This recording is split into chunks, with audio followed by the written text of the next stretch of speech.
दोस्तों, कभी आपने सोचा है अगर देवता और दानव दोनों ही हार के कगार पर हों तो सृष्टि को कौन बचाता है? आज मैं आपको सुनाने जा रहा हूं भगवान विष्णु के कूर्म अवतार की कथा। एक ऐसी कहानी जहां धैर्य, संतुलन और त्याग पूरी सृष्टि का आधार बन जाते हैं। बहुत समय पहले की बात है। देवताओं की शक्ति क्षीण हो चुकी थी, असुर बलवान हो चुके थे। देवता अमरत्व की खोज में भगवान विष्णु के पास पहुंचे। विष्णु बोले गंभीर स्वर में, अमरत्व आसान नहीं, इसके लिए समुद्र मंथन करना होगा। देवता और दानव शत्रु होते हुए भी एक साथ आए। मंदराचल पर्वत बना मंथन की छड़ी और वासुकी नाग बने रस्सी।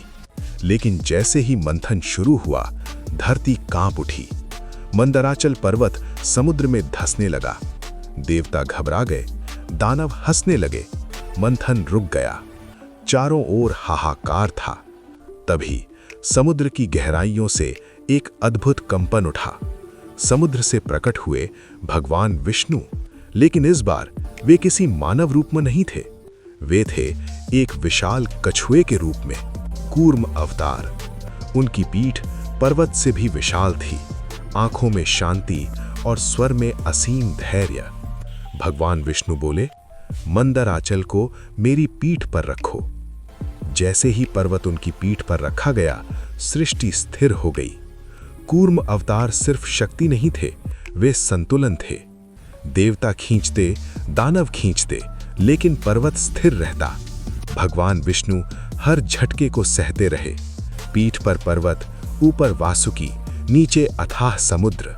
फिर भी उनके मुख पर शांति थी। मंथन से सबसे पहले निकला हलाहल विष। तीनों लोग जलने लगे, देवता कांप उठे। तभी महादेव आए और उस विष को पी गए। नीलकंठ बने और सृष्टि बच गई। लेकिन मंथन जारी रहा। समुद्र से एक एक कर चमत्कार निकलने लगे। कामधेनु, ऐरावत हाथी, उच्चैश्रवा अश्व, लक्ष्मी माता और अंत में अमृत कलश। असुर अमृत लेकर भागे, देवता निराश हो गए। तभी भगवान विष्णु ने मोहिनी रूप धारण किया। लेकिन वो एक और कथा है। दोस्तों, कूर्म अवतार हमें सिखाता है, जब दुनिया हिल रही हो, आपको स्थिर रहना होगा। जब बोझ असहनीय लगे, धैर्य ही सबसे बड़ी शक्ति है। सृष्टि संतुलन से चलती है, अहंकार से नहीं। भगवान विष्णु ने पीठ पर पर्वत उठाकर दिखाया कि शांत रहने वाला ही सबसे शक्तिशाली होता है।